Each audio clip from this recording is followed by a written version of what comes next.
Indian contract act बहुत simple में कि दूसरी वीडियो भी देखने की ज़रूरत नहीं पड़ेगी आपको। इतने प्यार से इतनी ईजिली समझाया जाएगा, जो कि कब आया था 1 सितंबर 1872 में। बहुत ईजिली बताऊंगा कि और कोई सी वीडियो देखने की आपको ज़रूरत नहीं पड़ेगी।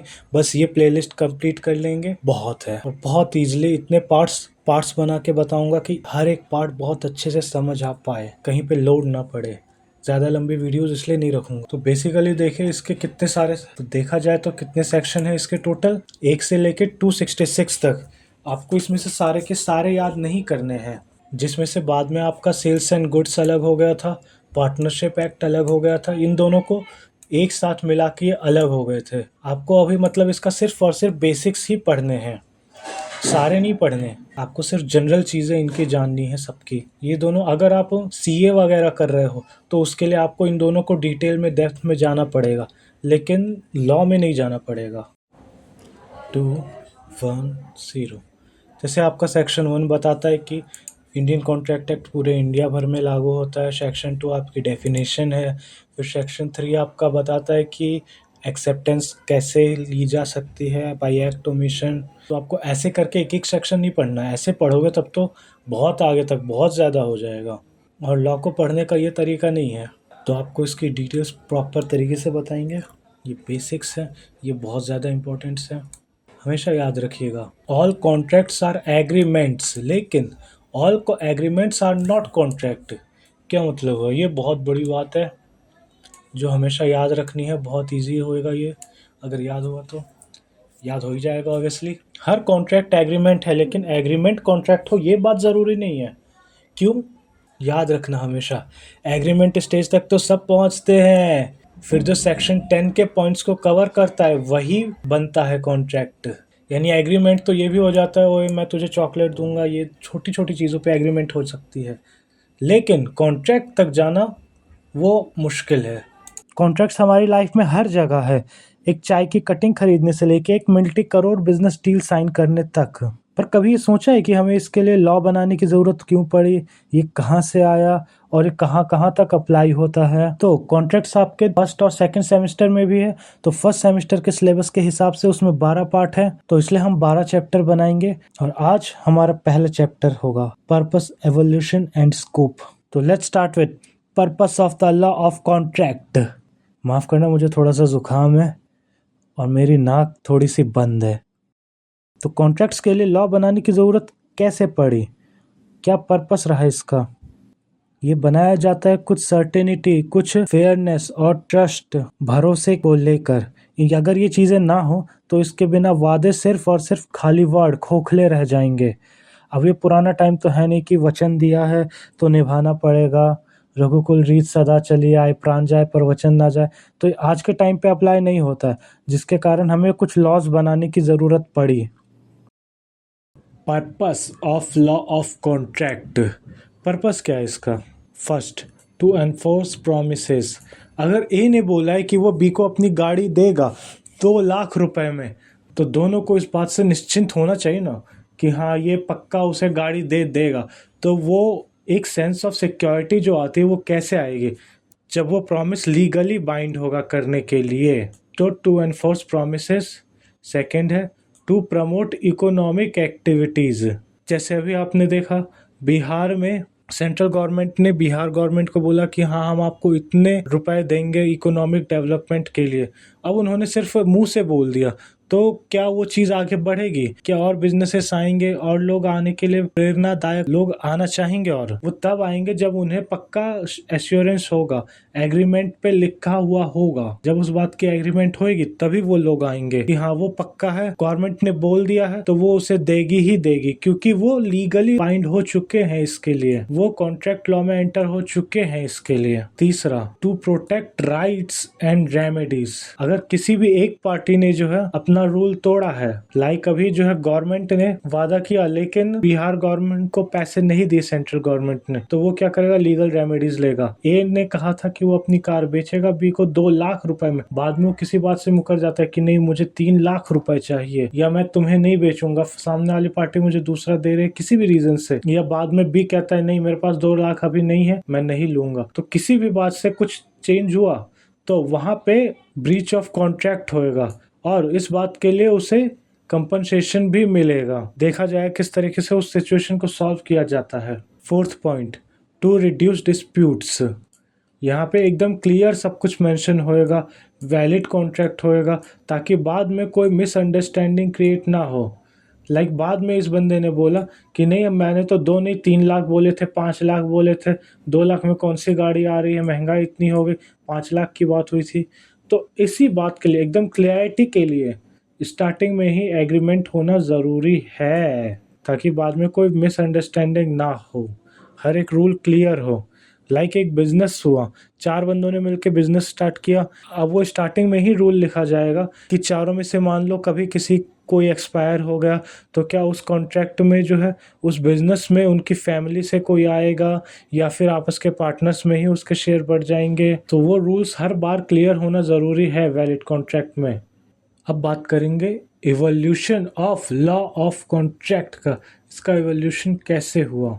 तो पहले तो ये आज से नहीं चलते आ रहा है, ये पुराने एशियन टाइम से था, एशियन प्रैक्टिसेस। ये चीज़ें आपके 20 नंबर वाले क्वेश्चंस में आ सकती है, एक साथ तीनों चीज़ें पूछी जाएंगी। लास्ट टाइम भी आ चुका था जब मैंने दिया था ये। तो पहले एशियन प्रैक्टिसेस, पुराने टाइम पे धर्मशास्त्र का यूज़ किया जाता था। धर्मशास्त्र होते थे, लोकल कस्टम्स होते थे, लोगों का एक दूसरे पे ट्रस्ट था, मोरल ड्यूटीज़ होती थी उस टाइम पे। जबकि कोई यूनिफॉर्म कोडिफाइड लॉ नहीं था, कोई कोडिफाइड नहीं थे लॉज। स्टिल ये चीज़ें धर्म के नाम पे चलती थी और उस टाइम बढ़िया चलती थी। आज लॉ कॉडिफाइड है फिर भी नहीं चल रही है। उस टाइम आपने अक्सर सुना होगा, रघुकुल रीत सदा चली आई, प्राण जाए पर वचन ना जाए।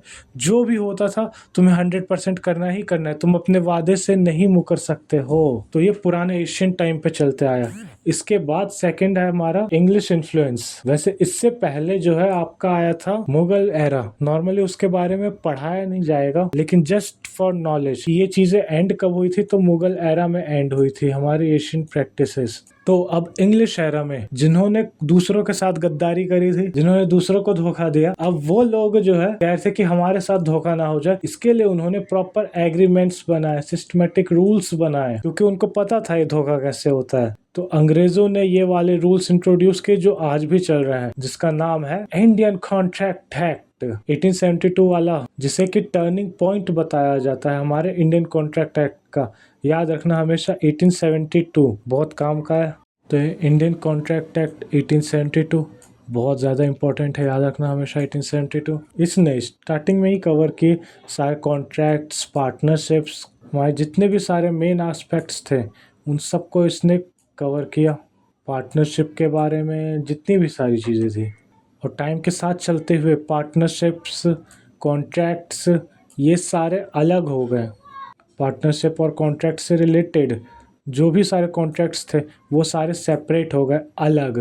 और आज का Indian contract act mainly general principles of contract और स्पेशल काइंड्स ऑफ कॉन्ट्रैक्ट के बारे में ही बात करता है। कॉन्ट्रैक्ट्स जो कि इंडेमनिटी, गारंटी, बेलमेंट, प्लेज और एजेंसीज के बारे में बात करता है। अब मॉडर्न रेलिवेंस, हम बात करेंगे मॉडर्न रेलिवेंस के बारे में। इवन 150 साल हो चुके हैं हमारे अभी वाले इंडियन कॉन्ट्रैक्ट एक्ट को, और उसे अभी भी रेलिवेंट बताया जाता है, क्योंकि वो फ्लेक्सिबल है, वो चेंज होता रहता है, अमेंडमेंट्स होते रहते हैं जस्टिस, इक्वालिटी और गुड्स और कंसाइंस को देख के। अब टॉपिक है scope of the law of contract.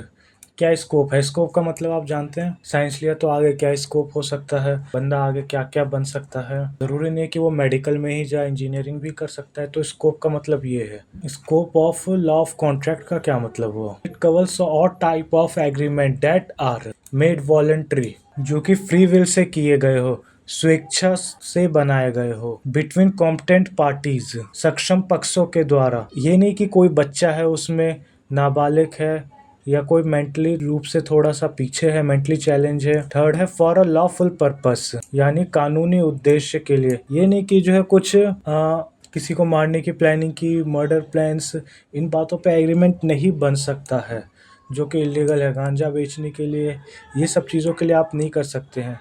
तो लॉफुल पर्पस के लिए होना चाहिए, सपोर्टेड बाय कंसिडरेशन, कंसिडरेशन के साथ। और ये अप्लाई कहाँ कहाँ होता है? बिजनेस कॉन्ट्रैक्ट, कुछ खरीदना, बेचना, कोई सर्विसेज के लिए, पहला। फिर एम्प्लॉयमेंट एग्रीमेंट्स, कोई नौकरी संबंधित या कर्मचारी एम्प्लॉयमेंट हम जानते हैं। प्रॉपर्टी ट्रांजैक्शन, कोई ज़मीन की लेन देन, किसी प्रॉपर्टी की लेन देन।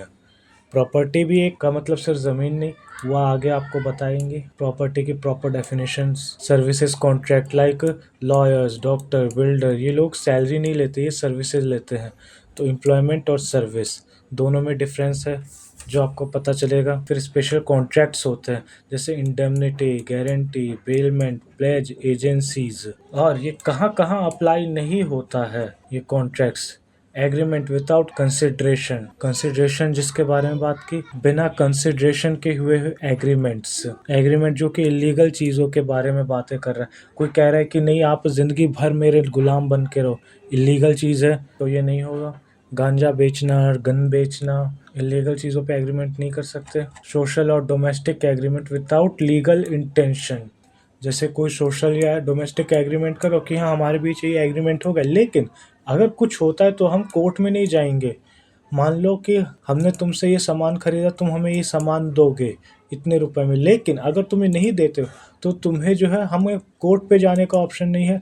तुम मुझे इतने रुपए की पेनल्टी पे करोगे, इतने रुपए मुआवजे दोगे, और हमारा कोर्ट में जाने का कोई इंटेंशन नहीं है, तो ये वाले एग्रीमेंट्स बिल्कुल भी वैलिड नहीं है। चौथा, टेरिटोरियल स्कोप, कहाँ तक ये अप्लाई होता है। तो Indian contract apply to whole India, पूरे भारत भर में अप्लाई होता है ये, except state of Jammu and Kashmir, JNK को छोड़ के। और अगर कोई फॉरेनर कॉन्ट्रैक्ट करता है किसी इंडियन पार्टी से तो वहाँ पे भी IC अप्लाई होगा।